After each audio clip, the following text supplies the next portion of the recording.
Om Namo Bhagavate Vasudevaya. Om Namo Bhagavate Vasudevaya. Om Namo Bhagavate Om Namo Vasudevaya. Bhagavate Vasudevaya.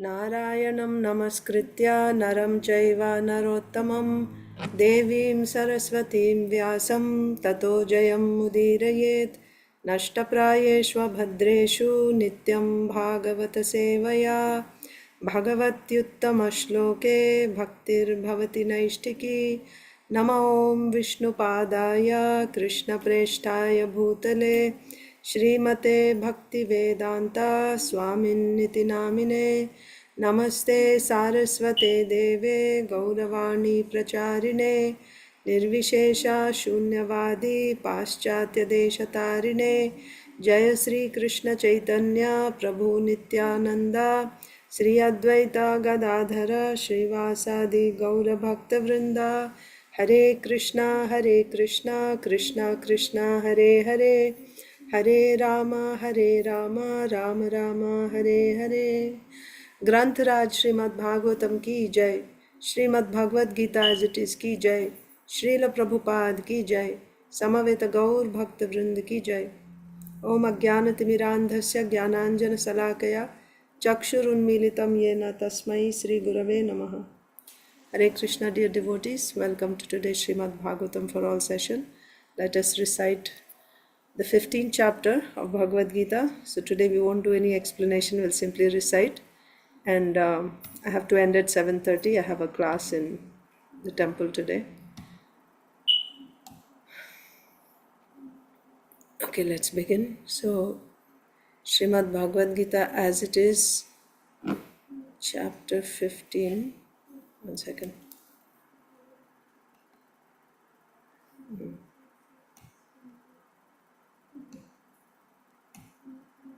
Okay. Text 1. The Yoga of the Supreme Person. The Purushottam Yoga. Sri Bhagavanu Vacha Urdhvamulam Madaha Shakham Ashwatham Prahuravyayam Chandamsi Yasya Parnani Yastam Veda Sa Vedavid Adhaschordhvam Prasritastasya Shakha Guna Pravriddha Vishaya Pravalaha Adhascha Mulanyanu कर्मानुबंधीनि मनुष्यलोके न रूपमस्येह तथोपलभ्यते नान्तो न चादिर्न च सम्प्रतिष्ठा अश्वत्थमेनं सुविरूढमूलम् असङ्गशस्त्रेण दृढेन छित्त्वा ततः पदं तत्परिमार्गितव्यं यस्मिन् गता न निवर्तन्ति भूयः तमेव चाद्यं पुरुषं प्रपद्ये यतः प्रवृत्तिः प्रसृता पुराणी निर्मानमोहाजितसङ्गदोषा अध्यात्मनित्या विनिवृत्तकामाः द्वन्द्वैर्विमुक्ताः सुखदुःखसंज्ञैर्गच्छन्त्यमूढा पदमव्ययं तत् न तद्भासयते सूर्यो न शशाङ्को न पावकः यद्गत्वा न निवर्तन्ते तद्धाम परमं मम ममैवांशो जीवलोके जीवभूतः सनातनः मनः षष्ठानीन्द्रियाणि प्रकृतिस्थानि कर्षति शरीरं यद् अवाप्नोति यच्चाप्युत्क्रामतीश्वरः गृहीत्वैतानि संयाति वायुर्गन्धानि वाशयात् श्रोत्रं चक्षुः स्पर्शनं च रसनं घ्राणम् एव च अधिष्ठाय मनश्चायं विषयान् उपसेवते उत्क्रामन्तं स्थितं वापि भुञ्जानं वा गुणान्वितं विमूढा नानुपश्यन्ति पश्यन्ति ज्ञानचक्षुषः यतन्तो योगिनश्चैनं पश्यन्त्यात्मन्यवस्थितं यतन्तोऽप्यकृतात्मानो नैनं पश्यन्त्यचेतसः यदादित्यगतं तेजो जगद्भासयतेऽखिलं यच्चन्द्रमसि यच्चाग्नौ तत्तेजो विद्धि मामकम् गामाविश्य च भूतानि धारयाम्यहमोजसा पुष्णामि चौषधी सर्वाः सोमो भूत्वा रसात्मकः अहं वैश्वानरो भूत्वा प्राणिनां देहमाश्रितः प्राणापानसमायुक्तः पचाम्यन्नं चतुर्विधम् सर्वस्य चाहं हृदि सन्निविष्टो मत्तः स्मृतिर्ज्ञानमपोहनं च वेदैश्च सर्वैरहमेव वेद्यो वेदान्तकृद्वेदविद् एव चाहम् द्वाविमौ पुरुषौ लोके क्षरश्चाक्षर एव च क्षरः सर्वाणि भूतानि कूटस्थोऽक्षर उच्यते उत्तमः पुरुषस्त्वन्यः परमात्मेत्युदाहृतः यो लोकत्रयमाविश्य बिभर्त्यव्यय ईश्वरः यस्मात्क्षरम् अतीतोऽहम् अक्षराद् अपि चोत्तमः अतोऽस्मि लोके वेदे च प्रथितः पुरुषोत्तमः यो मामेवमसम्मूढो जानाति पुरुषोत्तमं स सर्वविद् भजति मां सर्वभावेन भारत इति गुह्यतमं शास्त्रम् इदम् उक्तं मया नघ एतद्बुद्ध्वा बुद्धिमान् स्यात् कृतकृत्यश्च Bharat Shrimad Bhagavad Gita Chapter 15.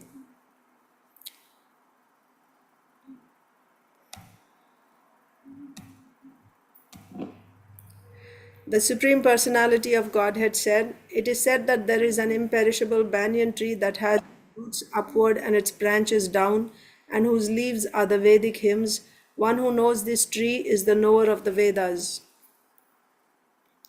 The branches of this tree extend downward and upward, nourished by the three modes of material nature. The twigs are the objects of the senses. This tree also has roots going down, and these are bound to the fruitive actions of human society. The real form of this tree cannot be perceived in this world. No one can understand where it ends, where it begins, or where its foundation is. But with determination, one must cut down this strongly rooted tree with the weapon of detachment. Thereafter, one must seek that place from which, having gone, one never returns, and there surrender to that Supreme Personality of Godhead, from whom everything began and from whom everything has extended since time immemorial. Those who are free from false prestige, illusion, and false association, who understand the eternal, who are done with material lust, who are freed from the dualities of happiness and distress, and who, unbewildered, know how to surrender unto the Supreme Person, attain to that eternal kingdom. That supreme abode of mine is not illumined by the sun or moon, nor by fire or electricity. Those who reach it never return to this material world. The living entities in this conditioned world are my eternal fragmental parts. Due to conditioned life, they are struggling very hard with the six senses, which include the mind. The living entity in the material world carries his different conceptions of life from one body to another, as the air carries aromas. Thus he takes one kind of body and again quits it to take another. The living entity, thus taking another gross body, obtains a certain type of ear, eye, tongue, nose, and sense of touch, which are grouped about the mind. He thus enjoys a particular set of sense objects. The foolish cannot understand how a living entity can quit his body, nor can they understand what sort of body he enjoys under the spell of the modes of nature. but one whose eyes are trained in knowledge can see all this. The endeavoring transcendentalists who are situated in self realization can see all this clearly, but those whose minds are not developed and who are not situated in self realization cannot see what is taking place, though they may try. The splendor of the sun, which dissipates the darkness of this whole world, comes from me, and the splendor of the moon and the splendor of fire are also from me. I enter into each planet, and by my energy they stay in orbit. I become the moon and thereby supply the juice of life to all vegetables. I am the fire of digestion in the bodies of all living entities, and I join with the air of life, outgoing and incoming, to digest the four kinds of foodstuff. I am seated in everyone's heart, and from me come remembrance, knowledge, and forgetfulness. By all the Vedas, I am to be known. Indeed, I am the compiler of Vedanta, and I am the knower of the Vedas. There are two classes of beings, the fallible and the infallible. In the material world, every living entity is called fallible, and in the spiritual world, every living entity is called infallible. Besides these two, there is the greatest living personality, the Supreme Soul, the imperishable Lord Himself, who has entered the three worlds and is maintaining them.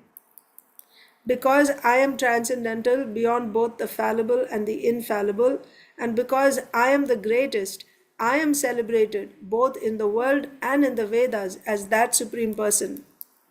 Whoever knows me as the Supreme Personality of Godhead without doubting is the knower of everything. He therefore engages himself in full devotional service to me, O son of Bharata. This is the most confidential part of the Vedic scriptures, O sinless one, and it is disclosed now by me. Whoever understands this will become wise, and his endeavors will know perfection. Srimad Bhagavatam, Canto 1, texts 1 to 3. Again, we are reciting the verses.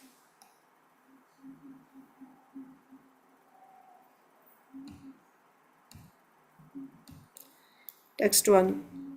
Om Namo Bhagavate Vasudevaya Janmadyasya Yatonvayaditaratasya Chartheshwabhigyaswarat Tene Brahma Hridaya Adikavaye Muhyanti Yatsurayaha Tejo Vari Mridam Yatha Vinimayo Yatra Trisargo Mrisha Dhamna Svena Sada Nirasta Kuhakam Satyam Param Dhimahi.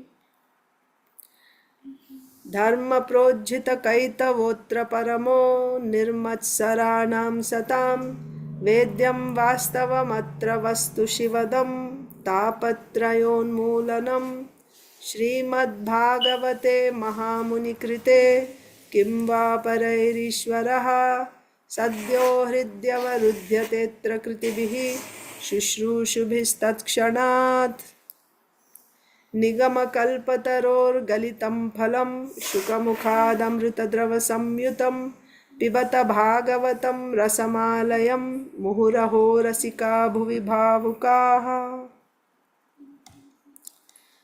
Since I didn't explain 2 and 3, I'll just read the translations of 2 and 3. And once, when I get a chance, when I explain the 15th chapter's verses also, we don't have to read the English translation when you read the Sanskrit verses, because this is a memorization, so you'll just know what you're reciting. But until then, I'm reading the translations. O my Lord Sri Krishna, son of Vasudeva, this is second one, Dharma Projita Kaitavotra Parama. O my Lord Sri Krishna, son of Vasudeva, O all-pervading personality of Godhead, I offer my respectful obeisances unto you. I meditate upon Lord Sri Krishna because he is the absolute truth and the primeval cause of all causes of the creation. This is text 1. Sorry. We discussed 1 already, so just to save time, we are reading the meaning of the second one. Dharma Projita Kaitavatra Param. Completely rejecting all religious activities which are materially motivated, this Bhagavad Purana propounds the highest truth which is understandable by those devotees who are fully pure in heart. The highest truth is reality distinguished from illusion for the welfare of all. Such truth uproots the threefold miseries. This beautiful Bhagavatam, compiled by the great sage Vyasadeva in his maturity, is sufficient in itself for God realization. What is the need of any other scripture? As soon as one attentively and submissively hears the message of Bhagavatam, by this culture of knowledge, the Supreme Lord is established within his heart. And the third verse, Nigama Kalpataru. O expert and thoughtful men, relish Srimad Bhagavatam, the mature fruit of the desired tree of Vedic literatures. It emanated from the lips of Sri Sukadeva Goswami.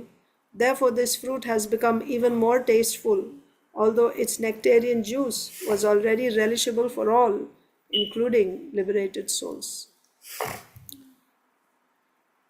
Srimad Bhagavatam, Canto 10, Chapter 4, I think text 27.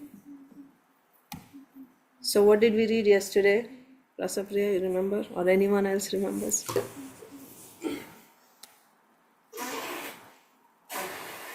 You don't remember? Okay. So Kamsa begged for forgiveness and Vasudeva and Devaki begin to speak, isn't it? So we saw how magnanimous Vasudeva and Devaki were, and yesterday we saw them, they actually start speaking. So text 25 was, when Devaki saw her brother actually repentant while explaining ordained events, she was relieved of all anger. Similarly, Vasudeva was also free from anger. Smiling, he spoke to Kamsa as follows. So Vasudevji speaking, O great personality Kamsa, only by the influence of ignorance does one accept the material body and bodily ego. What you have said about this philosophy is correct. Persons in the bodily concept of life, lacking self-realization, differentiate in terms of this is mine and this belongs to another. That means they accepted the philosophy, and further on they are saying this is true. So yesterday what we discussed was, the whole class was about what is the actual mechanism, right? What happens when the senses come in touch with the sense objects, and I feel that I'm enjoying, but the fact is I'm not enjoying.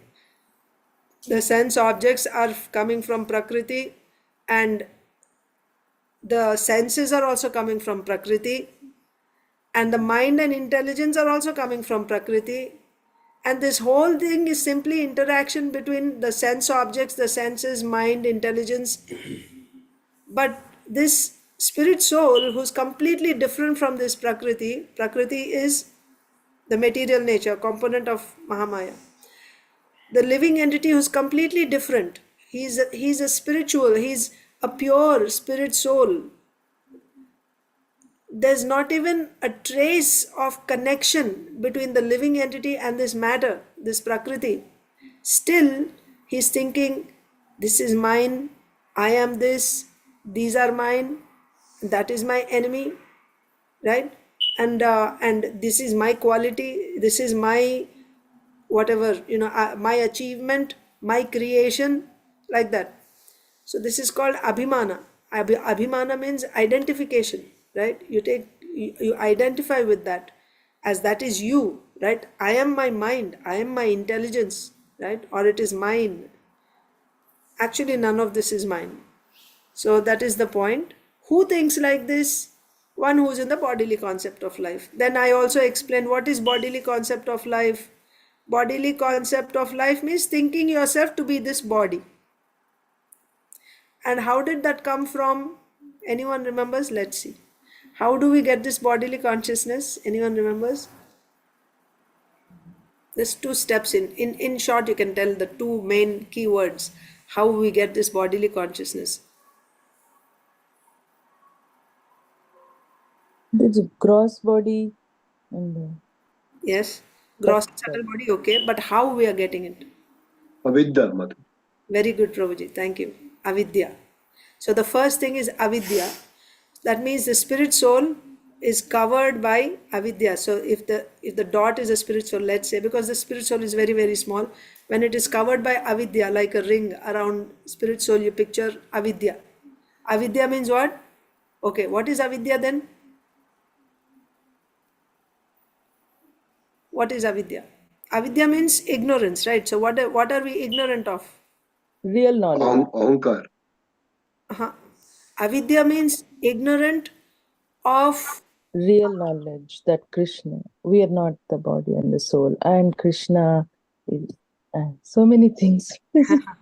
So, so avidya means yes, because, so two things. So here is avidya. Then what is the cause? What is the reason that we are in avidya? Or why is avidya able? Avidya is also component of Maya. Maya. Right? Sanskar. Hmm? Samskar? No. No. Avidya, samskar. Samskar means, yeah, karma is there also. So avidya is there and karma is also there. So yes, you're right. Uh, Not see. Karma is there.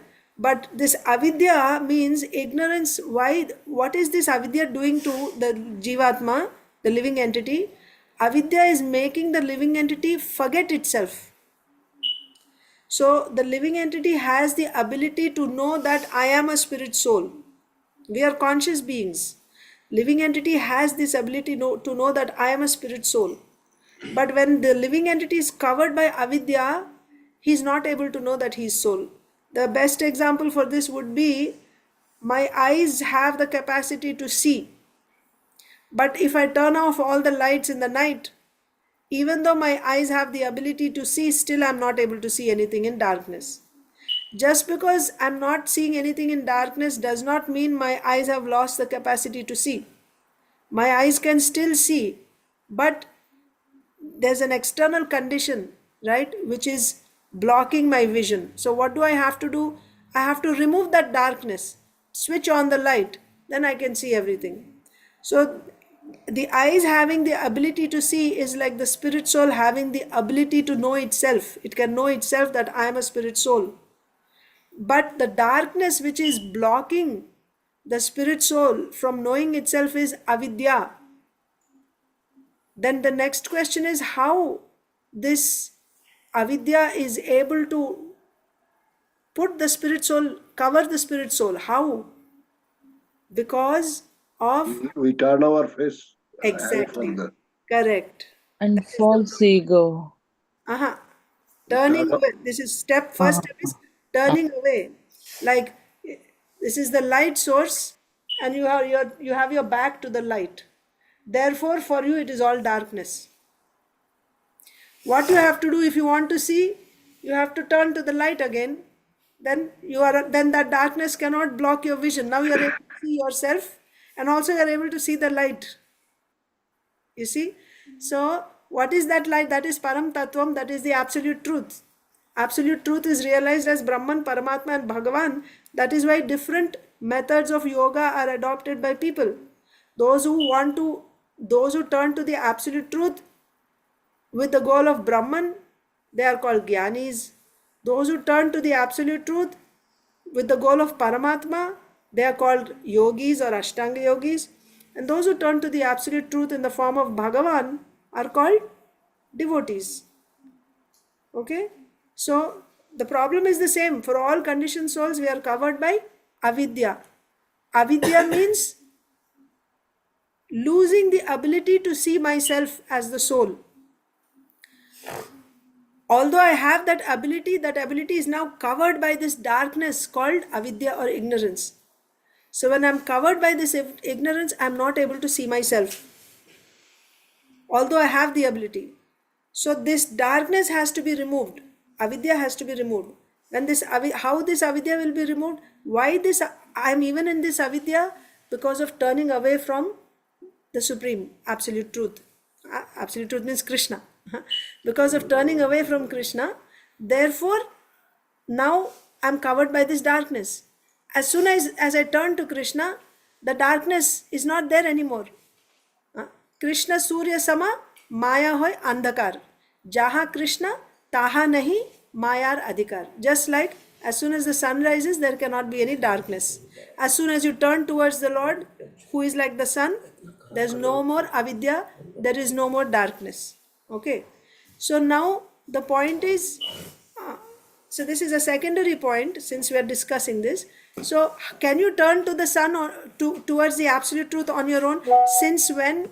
Since when is the spirit soul, the living entity, in this condition of avidya? Since when? Is there any time from when this living entity is in this avidya? Can you give a date? Time immemorial. What does that mean? Various ages. I mean, it's, A long time? long time. No, that's not correct actually. Because when you say a long time, that means at some point it was not like that. So, anadi is the word. Anadi. Adi means beginning. Anadi means there is no beginning. So, beginningless. Since beginningless, you cannot trace back the beginning. You cannot trace back since beginningless. That means, yeah, it's anadi, like that. Okay, since beginningless, the living entity is covered by avidya. Okay, so because of being covered by avidya, this living entity is, so then what happens? Now it is covered. So can it come out of this avidya on its own? That's the question. No. No. Why? We need mercy, guru, devotee who can put that spark. Yes. So you cannot come out of it. It's like somebody who's tied up with ropes, who's tied up himself. He cannot free himself. And nor can another person who's tied up free this person. For someone to free you, he has to be free himself. Then he can come and untie you. And that person has to give us vidya. Yes, so that person who will come and untie you, he should not be in avidya. Huh. He should not be in avidya. So again, these terms today, maybe actually it's the same topic in Bhagavatam. It's just not just a coincidence. Actually, if you look at it, this is the basic philosophy for Bhagavad Gita, Srimad Bhagavatam, in all the cantos. If you understand this properly, the creation part, the second canto, third canto, same thing is said in Bhagavad Gita. One day I will show you, maybe on a Saturday or Sunday, with a diagram properly. If you understand that, then you can understand the whole philosophy very clearly. Any canto you read, immediately you can connect where this fits, which part of the diagram this explanation fits. So anyway, so avidya and vidya, these terms also I will explain. Today, maybe in the class we can discuss in the temple. But the person who is free, when you come in touch with that person, that means you come in contact. So who is that? So you have, I told you, there's jnanis, there is yogis, and there is bhaktas. All three are aspiring for the supreme absolute truth, isn't it? So depending on who you come in contact with, that's the path that you will take. Otherwise, if you don't come in contact with them, eternally you will continue like this, being covered by avidya. Okay, so now what happens is, all these living entities that are covered with avidya, they are residing in the body of Karanodakashayi Vishnu, right? And you know, creation, Karanodakashayi Vishnu, when he opens his eyes, he glances on Prakriti. And then when he closes his eyes, the whole creation is finished. Everything goes back into him. Those living entities who take to the path of either bhakti, jnana or yoga and perfect it. It's not that, okay, now I have taken initiation, so now I'm going back to Godhead in this very lifetime. It's not like that. That is the beginning. Initiation is the beginning. Okay. And then you have to walk after that. You have to walk after that. So when you reach the goal, the perfection, for the Gyanis, what is the perfection? Brahma Prapti. For the yogis, Paramatma Prapti. For the devotees, Krishna Prema. Until you come to that stage, you are still here in this world. So once you take to that path, then you can take birth again and again to continue your progress of bhakti. You take birth again to complete it. But otherwise, if you don't take to these paths, and if you have gotten your perfection, then you don't take birth. You just go back because you got your destination. You go to Paramatma, you go to Brahman, you go to Krishna or Vaikuntha, Lord Narayan, whoever is your Ishtadev that you are worshipping, you go there. After you get the perfection in that path. What happens to the rest of the people who don't take to the spiritual path? When Lord Brahma's 100 years are over, what happens is, all these living entities, because there is total annihilation after 100 years of Brahma, there is reverse creation. Everything goes back, everything is dwindled, finished, and then it reverse creation happens. All the gross go into the subtle, and finally they enter into Prakriti, and Prakriti goes back into Karanodakshaya Vishnu.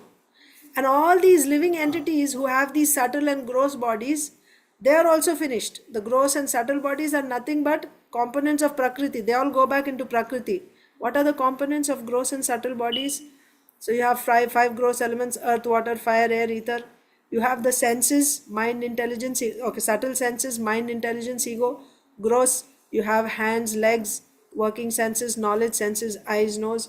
Like this, totally there are 24 elements which make up the gross and subtle bodies, and there are sense objects, form, taste, touch, everything, all these together, there's 24 elements, they all go back into Prakriti.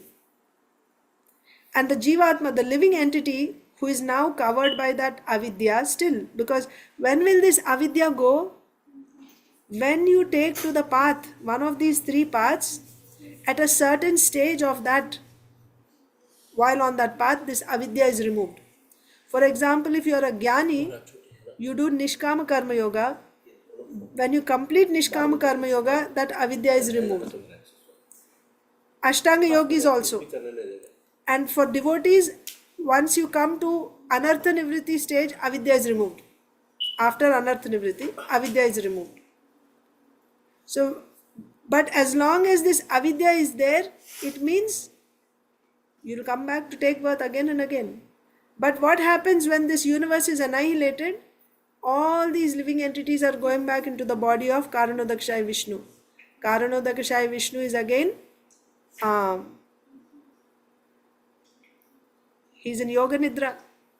When all the living entities enter into Karanodakshaya Vishnu, they are resting there for the next creation. The next creation is when he opens his eyes and glances on Prakriti.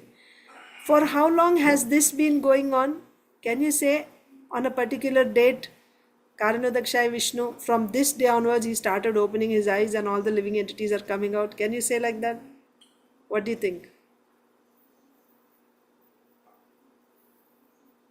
Is there a time when Karanodakshaya Vishnu started opening his eyes? No. Because the Lord's Leela is eternal. Isn't it? For him, from his perspective, it is his Leela. And we are the conditioned souls here. Okay. So he's closing his eyes and opening his eyes. This has been happening since Anadi. Anadi means there's no beginning. Beginningless. It's going on and it goes on. But the opportunity that the conditioned souls have is when there is a creation, and if you come in contact with the devotee of the Lord, or you come in contact with the Jnani or with the yogi, and you take to that particular process, you turn towards the Supreme Lord, then that avidya is removed. Then when that avidya is removed, after annihilation, or you don't even have to wait until annihilation, after you give up this gross body, you don't come back to this world to take birth again. Rather, you go to the spiritual world. Now you may wonder, what is the spiritual world? Is Karanodakshaya Vishnu not the spiritual world? So there is the material creation and there is the spiritual world. Both are separated by a river called, who knows the name of the river? The river that separates the material world and the spiritual world? Virja river. Viraja river, yes. Viraja. Huh? Gangaji? No. Viraja. So, now, where is Karanadakshayi Vishnu? The causal ocean. Okay, he is in the causal ocean. So, yeah, material creation is here. So, he is on this side only, isn't it? And then what is there on the other side of Viraja river? What is there in the spiritual world? There are unlimited billions and billions of Vaikuntha planets. And the topmost Vaikuntha planet is Krishna Loka. And in that also Golok Vrindavan Dham. So in Krishna Loka again you have Dwaraka, right? Mathura, Golok Vrindavan Dham. And within Golok Vrindavan Dham also, in one corner, one side is Chaitanya Leela. So this is the topmost planet, Golok Vrindavan Dham. Now, the living entities, when they become liberated, where are they going? Depends on the path that you take. If you follow the Jnana path, another thing to remember is in all these three paths, Bhakti, Jnana and Ashtanga Yoga, all these three paths, you have to do Bhakti. Jnana, simply Jnana, you don't get anything. It's like beating empty grains. This is the shloka in Srimad Bhagavatam which Brahmaji is saying. Right? Simply by Jnana, you're not going to get the result. If you have empty husks of rice and if you beat on it, are you going to get any grains out of that? You can keep on beating for any amount of time. No grains will come. All you will get is sweat. What you have at the end is your hard work. I have done so much hard work. No result. Same is with karma and jnana. You can go on doing karma, jnana.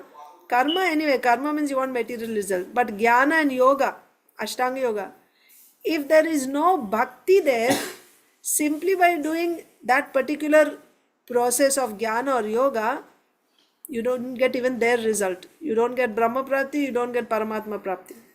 They also have to do some bhakti. Now you may get question, so if they are doing bhakti, they can get Krishna also. Why they are getting only Brahman? And they have to do exclusive bhakti, not that not that I'll do some bhakti, some jnana, some yoga. No. Jnanis at one point finally they have to give up all jnana and everything and exclusively they have to do bhakti.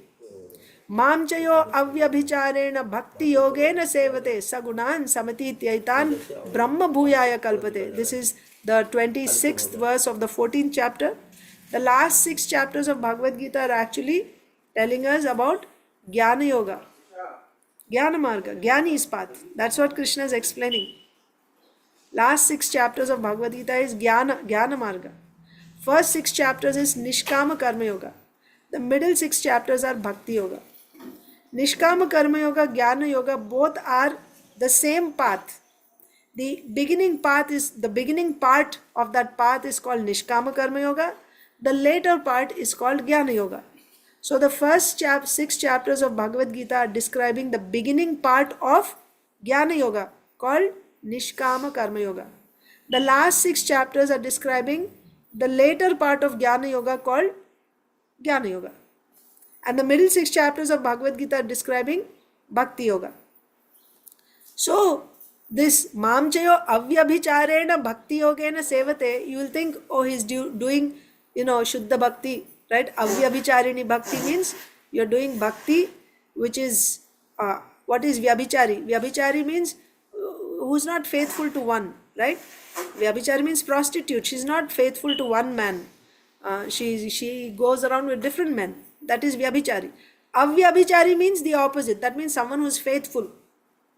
So even the Jnanis have to do Avyabhichari Bhakti. What does that mean? Avyabhichari means it's not mixed with Jnana, it's not mixed with anything else. Exclusively they have to do bhakti to Bhagavan. Who? The Gyanis. But after that, after doing that exclusive bhakti, what are they getting in the end? They're getting Brahma Prapti. You may wonder, what is this? If I do exclusive bhakti, I should get the ultimate result, right? And they're worshipping the form of the Lord. Exclusive bhakti means they're worshipping. They surrender. Yes, they surrender. Exclusively they're doing only bhakti. But they're getting Brahma. Do you have any ideas why they're getting only Brahma Prapti even though they do exclusive bhakti? Quickly, we have like 4 minutes. Why the Jnani is, even after doing exclusive bhakti, Brahma Bhuyaya Kalpate, he'll get Brahman realization. The ultimate result for him is Brahman realization. Why he's getting only Brahman realization? Because they want Brahman, yes. But also they want Brahman. The thing is, Service. Again, Prabhuji? Service. Service. Devotional service. They don't want, you're saying, they don't want devotional service. They did not do the devotional service. That's why they got this Omni Brahman. No, but I'm saying towards the end they will do bhakti only. That is devotional service. So Shravanam Kirtanam is also devotional service. They are engaging in that bhakti towards the end. So they are doing bhakti. Devotional service they are doing. And also they are doing exclusive devotional service. Still they don't get Krishna, they get Brahman. They don't have mercy. Of course, they don't have mercy of pure devotee, because it's like, the type of seed that you get, that's the type of plant you will grow, and that's the type of fruit, right? In mangoes, you have so many varieties, right? Alfonso mango and, Banginpalli mango, so many types of mango, the Rasalu mango. So different varieties are there. The type of seed you get, then when you plant the tree that comes, that's the same fruits you will get. Similarly, the type of association you get, that's the type of mercy you're getting, and that's the type of practice you will do, and that's the type of result you get. That is there, of course, that's there. Okay, I'll just give you the answer here because we don't have time. The thing is, they're doing bhakti, but their bhakti is not very strong bhakti. Exclusive bhakti in what sense? Avyabhichari means they're not doing anything else, no doubt. No doubt they're not doing jnana, karma or anything, they're doing only bhakti. But what is the intensity of that bhakti? So the Acharya explains it's like a glowworm. You know glowworms, when it rains in the evening, you see little some sparks of light. Those glowworms have some light. They also have light. Now with that light, is that light sufficient for you to light up your house? Can you see anything with that light at all? No, because that light is very dim. It's not very powerful light. Now what do you think about the sunlight? The sunlight. It's very, very tivra, intense light. It can light up the whole universe. What to speak of your small room or house? It can light up the whole universe. Whereas this glowworm's light cannot even light your small room. So the bhakti that the Jnanis are doing, even though they are doing exclusive bhakti, that means only bhakti they are doing, they have given up everything else, jnana and everything they have given up. In Nishkama Karma, after Nishkama Karma, they give up karma. Then at one stage of jnana, they give up jnana also, and they do only bhakti. And finally they will get Brahma Prapti. Why they are getting Brahma Prapti is their bhakti is not so powerful. The Paramat Yogi's bhakti. Mataji, this is Subhadra. Does desire has to do anything here? Like whatever they are desiring, those bhaktas, like whatever the Gyanis, whatever they are desiring, that has to play anything with that? Like in the end, right? Like the scope. They are not like bhaktas, they want like the way you are explaining, right? Why they did not get it. That they are doing so much of devotion, like bhakti, but still why they did not get, they are only getting the Brahman. So my question is, does desire has to do anything in that? Desire will come from your association. The type of association you get, that's the type of desire you build, no doubt. But their training, if you look at the Jnani's practice, you will see to remove all desires from their heart. Very severely they practice. In the 13th chapter, we see the practices that they do. Amanitvam adambhitvam mahimsa kshantirarjavam acharyopasanam shaucham acharyopasanam shaucham atmastairam vinigraha. Like very, like they make their hearts completely impervious to any emotions. Forget about the desires, right? Controlling the mind, completely under their control. Their only goal is they are looking at Brahman. That is their practice in Jnana. Okay. And then they have realized also why they are seeing only Brahman as supreme. All this is in the past. Now I am talking about the final stage when they do bhakti. One more clarification here. Jnanis do bhakti, exclusive bhakti, in the final stage, the last point, just before they get liberation. That's when they do bhakti. Ashtanga yogis do bhakti in the middle of their practice. So you do yama, niyama, asana, pranayama, pratyahara, then dharana, meditation on the form of the Lord. So in the middle of their path, they begin this exclusive meditation on the form of the Lord, which is smaranam, anga of bhakti. They do. What about devotees?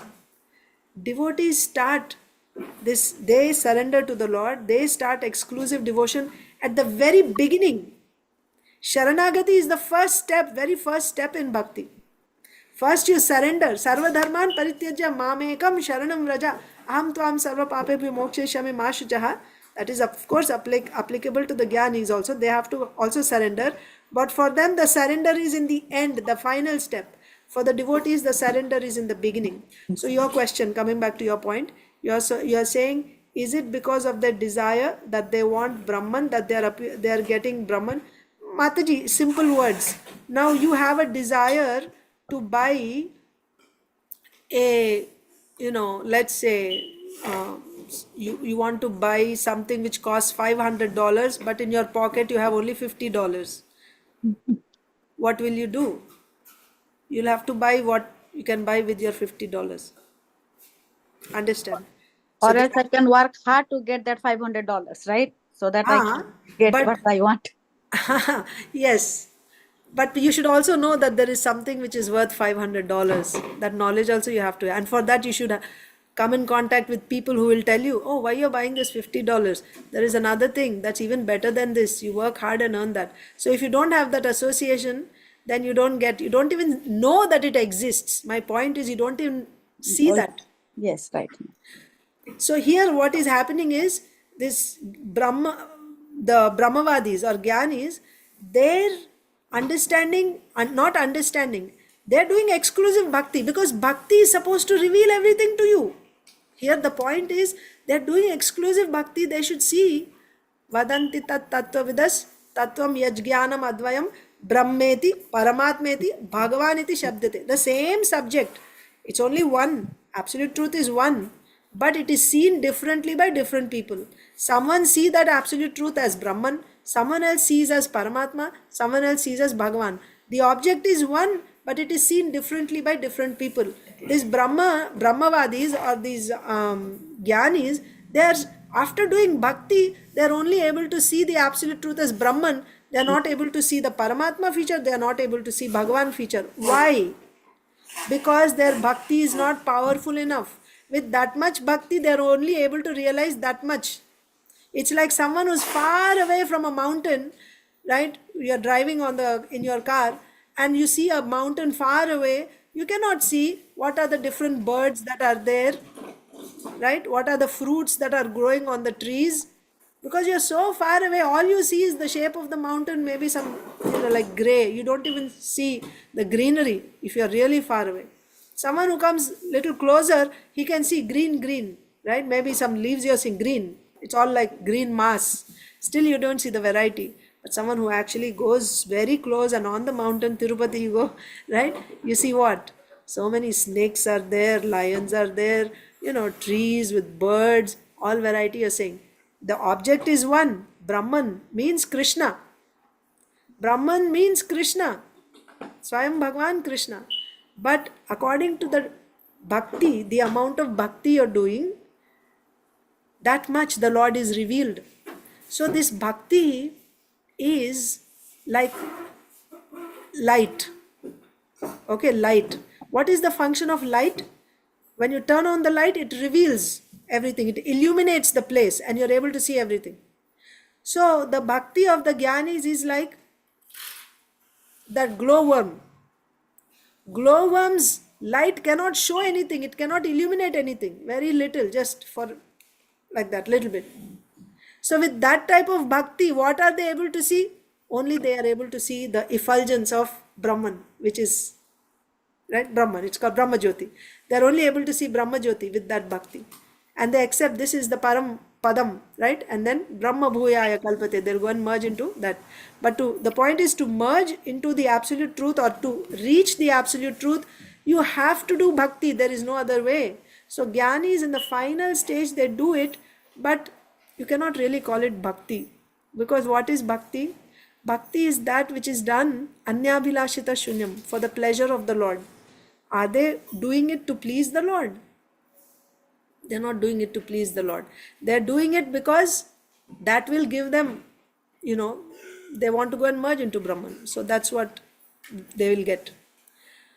Paramatma, those who are yogis, their bhakti is little more compared to the bhakti done by the Gyanis. They started bhakti in the middle itself, isn't it? Middle of their path they started. And they also, dharana means you are meditating on the whole form and intensely. Now dhyana means limb by limb, full focus. Any moment, any time, as soon as you close your eyes, you're just seeing the lotus feet of the Lord, right? And then after that you move higher. You go to his calves, to his knees, like that. Each limb, when you perfect meditation on one limb, then you go to the next, then to the next. Finally you come to the beautiful lotus face of the Lord. This is a limb of bhakti, smaranam, which is adopted by the Ashtanga yogis. That meditation on the form of the Lord. So there also you need full focus, full attention, right? Surrender, there also it is required. Only when they do that bhakti, they can get their goal, which is Paramatma realization. Paramatma has more. Someone who's come closer to the mountain is now able to see the greenery, like that. So those who are aspiring for Paramatma are closer to the absolute truth than the Gyanis. That is why they are not seeing only the effulgence, but now they are seeing, in addition to effulgence, they are seeing the form of Paramatma, but they see him as the supreme controller, the controller of this material nature, the controller of the Tatastha Shakti, the living entities. He's the controller, supreme control. That's all. His personality, what he likes, who his parents are, what his pastimes, nothing. Mataji, you wanted to say something? Subhadra? No, thank you so much. Yeah, that makes sense. Like the power of the bhakti, the intensity is not there. Even if there is the objective, but the power is not there. Yes. Thank you so much. And finally, pray. The devotees, their bhakti is like the sun. Sun's intense. So sun can illuminate everything. So you say Paramatma's light is like the tube light. Okay, your light. You turn on the light in your room, it illuminates. It's more than the glow of the glowworm. It shows some things like that. But when you come to Prema Bhakti, love of Godhead, it's like the sun. It illuminates the form of the absolute truth, Bhagavan, the supreme personality of Godhead, with all his beautiful smiling face and his qualities and his pastimes, his names, they're all revealed when one is a devotee. So devotee also surrenders. The important aspect is in Paramatma, in yogis and in Gyanis, their bhakti, even though they're doing, you don't really call it bhakti. It is bhakti because they are doing Shravanam, Kirtanam, etc. like that, right? That they accept one of the limb of bhakti. The yogis are accepting Smaranam, meditation. When you accept one of the limb of bhakti, so they are doing bhakti, but still you don't call it in the true sense bhakti, because it is not really done. Bhakti means seva. Seva means it is done for the pleasure of the object, right? So that mood only a devotee has. Whatever he does, whether he is chanting, whether he is worshipping, his mood is to please the Supreme Personality of Godhead. That's why he is doing it. He doesn't anyabhilashita shunyam. Other desires are not there. But the yogis, the jnanis, they have other desires. Somebody wants liberation, somebody wants something else, right? Liberation basically in different forms. Someone wants mukti, salokya, sarupya, samipya. This Paramatma, yogis can get this type of mukti. In mukti there is no seva.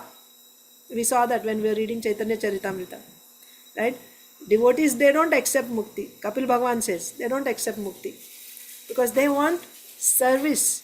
And by that service also, why they want to do that service? Not because if I do this called love of the jnanis and yogis, and what to speak of karmis, or what to speak of anyone who doesn't have this anyabhilashita in their heart.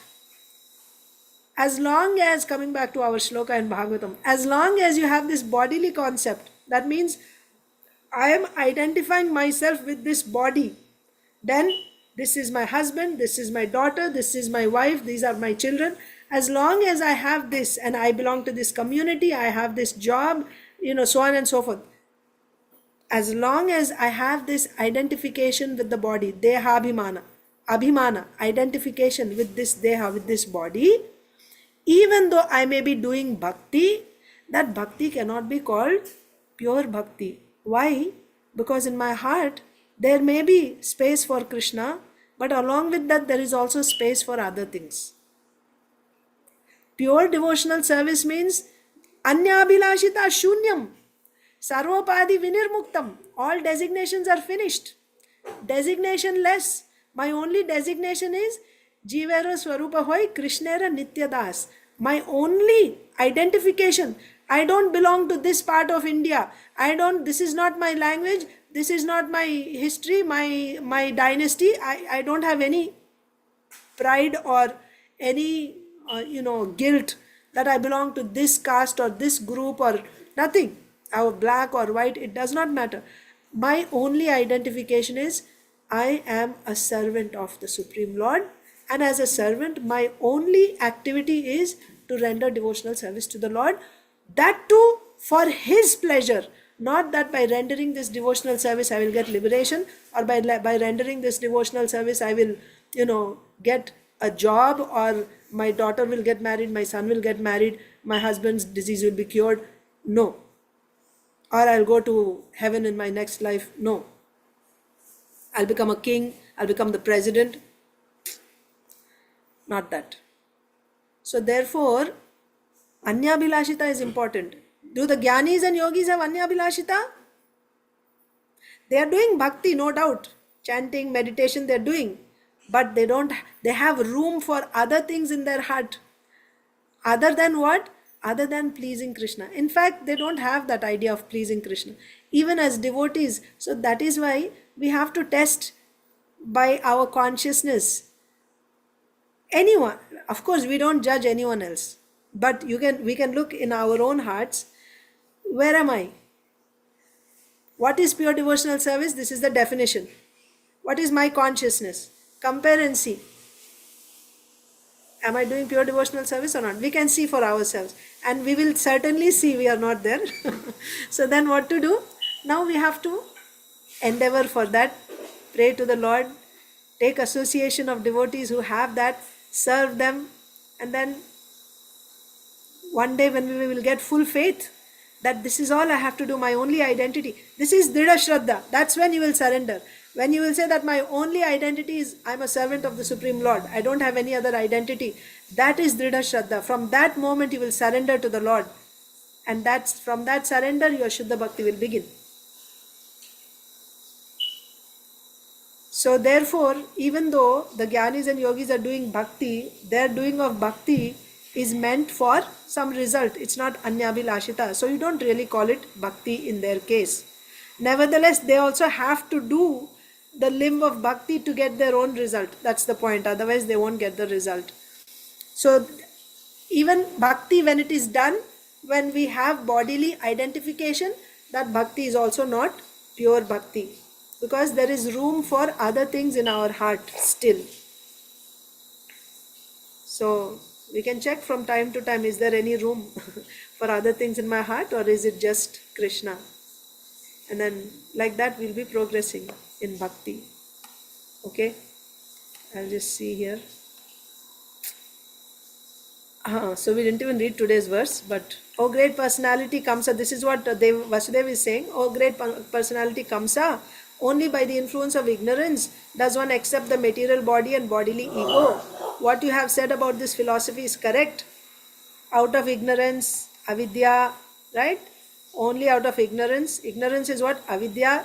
One gets this material body, and ego means ahankara. All these things are given after avidya. This I had discussed many times before, so I didn't go into the details of the creation part. How from Garbhodakashai Vishnu Virata comes, and from Brahmaji is born and he gives gross bodies, subtle bodies, like that. So we get these bodies. Okay, who gets? One who is covered by avidya gets. What you have said about this philosophy is correct. Persons in the bodily concept of life, lacking self-realization, differentiate in terms of this is mine and this belongs to you. So I just gave a, what do you say, we just discussed philosophy, important foundational philosophy related to this, because if this is clear, then everything else falls into place. We understand things in the right perspective. So I will stop here today. Thank you all so much. And if you have any questions or anything, please feel free to leave a voice message on my phone. If you have any doubts, questions, I can send you back a voice message with the, I will try to answer your question, because we don't have time here, but if you have, you can ask. Thank you all so much. ग्रंथराज Shrimad Bhagavatam की जय, शिल प्रभुपाद की जय। हरे Thank you, Krishna, Mataji. Hare Krishna. Hare Krishna, Hare Krishna Mataji. Hare Krishna Prabhu ji.